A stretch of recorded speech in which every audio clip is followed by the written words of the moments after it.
So, where did you grow up? How did you, did you always wanted to be an entrepreneur from the beginning when you were born somewhere in India? Yeah, I was born in a small village, but my father is a farmer, so I was born on a farm. But then I was lucky enough to get a education in a boarding school. Because my mom insisted that we'll have our education in English medium. So I went to a boarding school. So that's where I learned, to be the entrepreneur that I am. The school, as well as my mom. Yeah, my mom. I look up to my mom. She used to manage our farm single-handedly. Wow. Completely. In 2003, a tragedy struck. I lost my husband in a car accident. And then those times were pretty difficult in the sense my house was under construction at that point in time. And we were staying in a rental place. We were staying. So for us Indians to stay in rental place is very, very difficult. The biggest aim of any Indian is to own a house. Right. The ultimate goal. So it was really traumatic. I had my father-in-law whom I had to look after. And you had a little one. You had your daughter, right? My daughter was just 16. My daughter was just 16 then. She has just finished her 10th grade and going to college. She started going to college. So you came at a life point where you had to decide what to do. Is that right? Is that what the decision-making factor was? Not what to do, how to do it. How to do is what I had to decide. Would I just sit at home and cry and not do anything about it, or just continue what I was doing, live the life that I was living. So that's what I decided, that I would continue the life I was living. So I came back, and in December, just one fine day, all my front office staff walks off.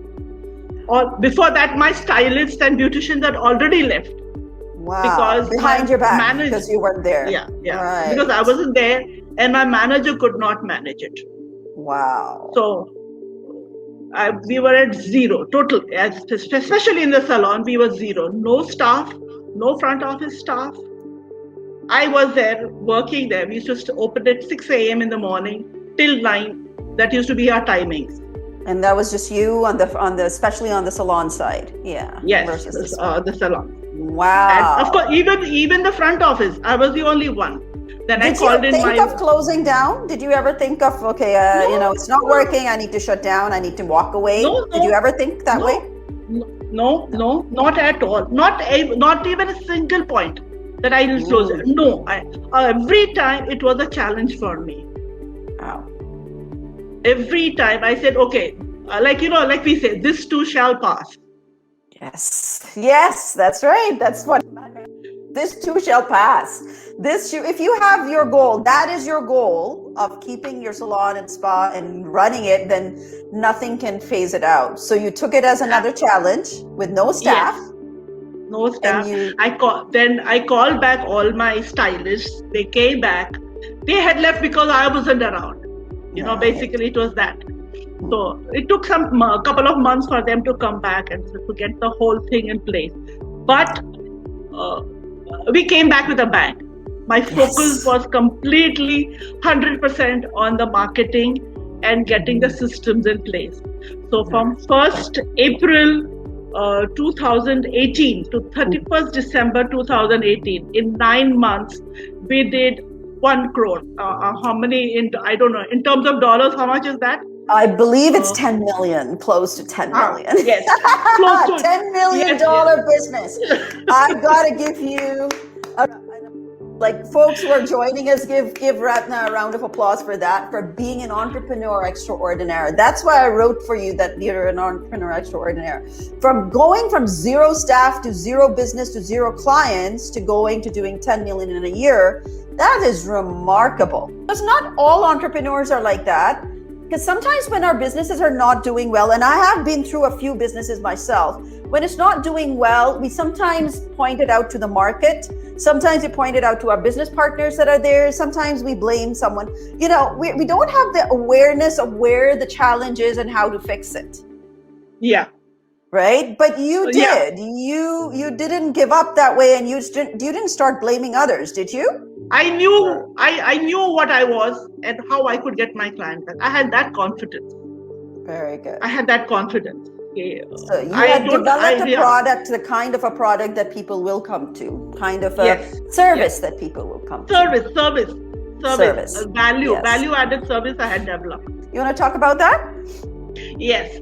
So I was very low self-esteem. I didn't know that I was good enough, but thanks to Asma, she really made me realize how good I was. And coaching me is a whole thing. That I had something to tell people. That's what the realization I got. Yes, I have my story to tell. I have my learning, and I have the capability. That is what you instilled that confidence in me, that I had the capability of coaching. Yes, and you do. You see here, you're talking so well, right? You still can. And I want to talk about this because sometimes we feel that during difficult times, like during the pandemic, your business did $5 million in revenue. Yes, even absolutely.